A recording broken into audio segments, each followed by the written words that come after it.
Hi everyone, ಇದು Tuesday mini vlog. ನಾನಿವತ್ತು simple ಆಗಿರೋ ಹೂಕೋಸ್ ಫ್ರೈನ ಟ್ರೈ ಮಾಡ್ತಾ ಇದ್ದೀನಿ. ಅದು ನಾನು ನಿಮ್ಮ ಜೊತೆ ಶೇರ್ ಮಾಡ್ತೀನಿ.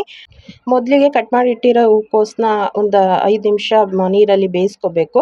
ಅದಾದಮೇಲೆ ಅದಕ್ಕೆ ಶುಂಠಿ ಬೆಳ್ಳುಳ್ಳಿ ಪೇಸ್ಟ್ ಉಪ್ಪು ಹಾಕಿ ಕಲಸಿಡಬೇಕು. ಮತ್ತು ಅದ ಬಾಣಲಿಗೆ ಒಂದು ಸ್ವಲ್ಪ ಎಣ್ಣೆ ಹಾಕಿ ಹೂಕೋಸನ್ನ ಸ್ವಲ್ಪ ಒಂದು 2 ನಿಮಿಷ ಫ್ರೈ ಮಾಡ್ಕೋಬೇಕು. ಮತ್ತು ಅದೇ ಬಾಣಲಿಗೆ ಎಣ್ಣೆ ಹಾಕಿ ಈರುಳ್ಳಿ ಪೇಸ್ಟ್ ಹಾಕಿ ಗೋಲ್ಡನ್ ಕಲರ್ ಬರೋವರೆಗೂ ಫ್ರೈ ಮಾಡ್ಕೋಬೇಕು. ಅದಾದಮೇಲೆ ಟೊಮೊಟೊ ಹಾಕಬೇಕು. ಟೊಮೊಟೊ ಹಾಕಿದ್ಮೇಲೆ ಚೆನ್ನಾಗಿ ಫ್ರೈ ಮಾಡಬೇಕು. ಎಣ್ಣೆ ಎಲ್ಲ ಮೇಲೆ ಬಂದರೆ ಅದು ಫ್ರೈ ಆಗಿದೆ ಅಂತ. ಅದಕ್ಕೆ ಖಾರದ ಪುಡಿ, ಗರಂ ಮಸಾಲ, ಧನಿಯಾ ಪೌಡರು, ಅರಶಿನ ಪೌಡರ್, ಜೀರಾ ಪೌಡರ್ ಹಾಕ್ಬಿಟ್ಟು ಚೆನ್ನಾಗಿ ಫ್ರೈ ಮಾಡಬೇಕು. ಮತ್ತು ಎಲ್ಲ ಫ್ರೈ ಆಗಿ ಸ್ಮೆಲ್ಲೆಲ್ಲ ಹೋದ್ಮೇಲೆ ಹೂಕೋಸನ್ನ ಹಾಕಿ ಉಪ್ಪು ಹಾಕಿ ಚೆನ್ನಾಗಿ ಫ್ರೈ ಮಾಡಿ ಕೊನೆಯಲ್ಲಿ ಕೊತ್ತಂಬರಿ ಸೊಪ್ಪು ಹಾಕಿದ್ರೆ ಮುಗೀತು. ಫ್ರೆಂಡ್ಸ್, ಟೇಸ್ಟ್ ಮಾತ್ರ ಸೂಪರಾಗಿತ್ತು. ನೀವೊಂದ್ಸಲ ಟ್ರೈ ಮಾಡಿ.